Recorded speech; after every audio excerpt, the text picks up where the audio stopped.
Halo, ketemu lagi dengan saya Ibu Enike Rosita Diana, psikolog. Hari ini saya mencoba mau menjelaskan tentang pacar yang kasar, gitu ya, di masa-masa SMA, ya, gitu. Bu Nika, ini diterusin atau diputus? Saya langsung tegaskan, putus. Bu Nika kok jahat sekali ya. Ya, gini penjelasannya. Kamu masih masa SMA kan? Masa SMA itu usianya antara 16, 17, 18, ya 19 gitu ya. Nah, masa-masa ini kan masa-masa remaja, masa-masa masih mencari jati diri, masa-masa masih mau belajar banyak, ingin cari pengalaman gitu ya. Jangan sia-siakan usia kamu, hidup kamu ya. Demi cinta, kamu mau dong disiksa sama pacarmu, kamu mau dong diperlakukan kasar sama pacarmu, diancam, dibatasin, gak boleh main sama itu, gak boleh pergi ke sini, jam berapa kamu harus pulang, jam berapa kamu sama dia. Aduh, sedih banget hidupmu ya. Nah, sebenarnya kriteria pacar yang kasar tuh gimana ya? Kasar itu ada verbal, ada fisik. Ingat nih baik-baik, ada dua nih, verbal sama fisik. Verbal itu biasanya ngancam. Nanti kamu kalau jalan gak bilang sama aku, tak putusin. Nah, atau kalau kamu putus sama aku mau bunuh diri. Gitu. Atau ada nilai yang lebih jahat lagi nih. Kalau kamu gak ngikutin kata-kataku, tak sebarin deh fotonya. Tak sebarin di media sosial video-video kita. Nah, kalau udah ada kata-kata begini, udah gak usah mikir panjang deh. Ya. Terus yang kedua secara fisik. Bisa penyekapan, bisa pemukulan. Biasanya kalau anak SMA tuh lebih banyak saling tampar. Pras, sakit banget itu. Ya. Atau bahkan ditinggal di jalan. Lagi boncengan nih ke kafe, terus tengkar. Ditinggal tuh di jalan. Sangat tidak sopan sekali itu ya. Ya, ingat baik-baik. Cinta itu penuh dengan perhatian, penuh dengan kasih sayang gitu ya, indah ya, saling memberikan kenyamanan, saling memberikan perlindungan. Bukan malah seperti yang tadi Ibu ucapkan gitu ya. Itu nggak banget deh pokoknya. Lalu kalau udah punya pacar kayak gitu gimana Bu Nika? Kalau satu, kamu punya pacar, minimal ada 1, 2 teman kamu, sahabat kamu, itu yang tahu kamu lagi pacaran sama siapa. Akan sangat baik kalau kedua orang tuamu tahu, gitu loh. Cerita, lagi deket sama siapa, lagi pacaran sama siapa, lagi naksir sama siapa.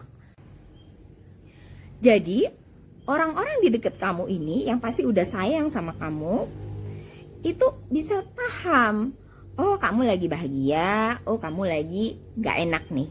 Minimal mereka memberikan masukan lah. Karena biasanya orang-orang anak-anak remaja sekelas kalian nih yang masih SMA sukanya kan dengerin katanya temen gitu kan, baru orang tua. Tapi kalau kamu terbuka sama orang tua, tentunya orang tua yang akan menjadi masukan pertama bagi kamu untuk mengambil keputusan selanjutnya. Nah, kita kembali ke topik pacar yang kasar tadi. Nah, kenapa sih kok Bu Nika tegas harus putus? Jahat banget ya.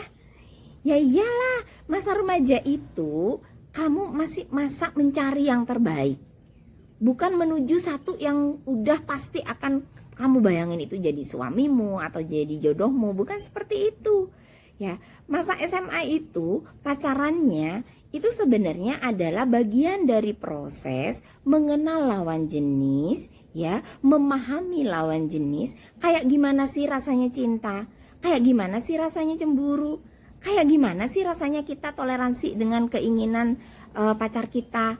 Bagaimana sih memahami kebiasaan pacar kita atau hobi pacar kita. Nah, sebenarnya kenapa itu harus pacar? Karena kita punya rasa suka. Ya, jadi mungkin langsung kepada pacar. Sebenarnya bisa mengenal apapun yang saya jelaskan tadi tentang lawan jenis, kebiasaan, hobi seorang remaja, itu bisa juga dari temanmu kan. Nah, cuman karena kamu sudah ada ketertarikan, maka ini kita fokuskan kepada kita melakukan kepada pacar. Nah, kalau sudah seperti itu, kan masih masa penjajakan nih, cocok nggak cocok, suka nggak suka. Kalau kamu beli barang lagi nggak suka, kamu taruh kan, kamu lepaskan, kamu pilih yang lain, ya. Nah, begitu pula dengan pacarmu. Kalau kira-kira masih masa-masa SMA, udah nggak nyaman, udah nggak bahagia, ya udah, jangan dipertahankan. Kamu cari isi kesempatan dalam hidupmu untuk mencari yang lebih baik. Dan ingat, jika anak ini atau pacarmu ini udah kasar sama kamu, ya, tentunya yang harus kamu ketahui, anak ini, pacarmu itu tidak memiliki kecerdasan emosional yang baik. Ya, saya enggak tahu penyebabnya apa, bisa dari pola asuh, ya, bisa macam-macam lah. Tapi yang jelas pada saat ini, saat pacaran sama kamu, dia kasar sama kamu, intinya dia belum memiliki kecerdasan emosi yang baik. Nah, kalau begitu lebih baik carilah pasangan yang buat kamu nyaman. Karena apa? Kalau kamu teruskan justru akan membuat kamu mengalami trauma, ya, mengalami kecemasan, mengalami rasa tidak percaya diri, ya, mengalami ketakutan. Dan hal ini yang tentunya secara tidak langsung justru akan membawa sakit pada psikologismu, membawa dampak jangka panjang, trauma-trauma di masa dewasamu kelak. Nah, tentunya kamu nggak ingin ini terjadi kan? Kalau kamu tidak ingin ini terjadi, lepaskan. Cinta itu tidak menyakitkan. Cinta itu saling memberikan kenyamanan, kebahagiaan, ya. Jadi, kalau kamu sudah punya pacar kasar, udah putuskan. Cari yang lain. Karena di masa remaja ini kamu masih mencari yang terbaik. Masih luas, masih jauh, masih panjang, masih lama sekali masa-masa kamu menuju masa depan. Jadi gunakan kesempatan ini untuk mencari yang terbaik. Masa SMA itu fokusnya adalah belajar, merencanakan masa depanmu yang baik, dan tetap nyaman, bahagia di masa remajamu, ya. Moga-moga ini bisa lebih jelas bagi yang sekarang lagi mengalami masa-masa tidak nyaman dengan pacarnya. Informasi ini bisa kamu jadikan referensi atau pertimbangan. Ingat, isilah masa remajamu dengan hal-hal yang membahagiakan. Oke, terima kasih. Kita akan bertemu lagi. See you.